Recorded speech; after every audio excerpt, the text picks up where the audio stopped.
ఇది ఎక్కడ ఆమె వయసు న్యాయం? ఎంత అండి ఇప్పుడు? నా పిల్లల చంపి నా పిల్లల చంపే అధికారం ఎవరిచ్చారు సార్ మరి? ఒక తల్లి ఈ విధంగా పిల్లల్ని దారుణంగా చంపడం, అందులో వేరే వ్యక్తిని పెళ్లి చేసుకోవాలనే ఉద్దేశంతో చంపడం నిజంగా దారుణం గదా!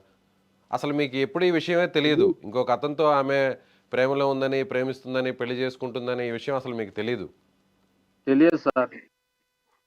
అయ్యో! తెలిస్తే నేను ఎంత జాగ్రత్త పడకున్నా సార్ నా పిల్లలను నేను జాగ్రత్త పడేది.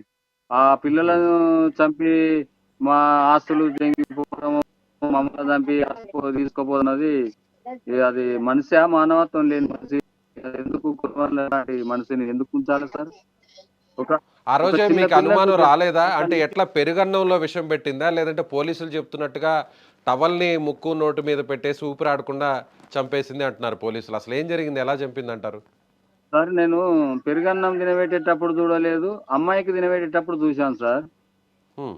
అబ్బాయికి తినబెట్టేటప్పుడు చూడలేదు. నలిచింది చూడలేదు. నేను చూడంది ఎట్లా చెప్పాలి సార్? అవును. అంటే మీకు ఏం చెప్తున్నారు? పోలీసులు ఏం చెప్తున్నారని? అంటే పెరుగన్నంలో విషం పోలీసులు పెట్టిందా? లేదంటే ఊపిరాడనీయకుండా తువాలు టవల్ అడ్డం పెట్టి చంపేసిందంటారా?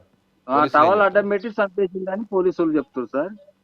టవల్ అడ్డం పెట్టి చంపిందంటున్నారు. మీరు ఏం పని చేస్తుంటారు చెన్నై గారు? వాటర్ ట్యాంకర్ నడుపుతా సార్ నేను.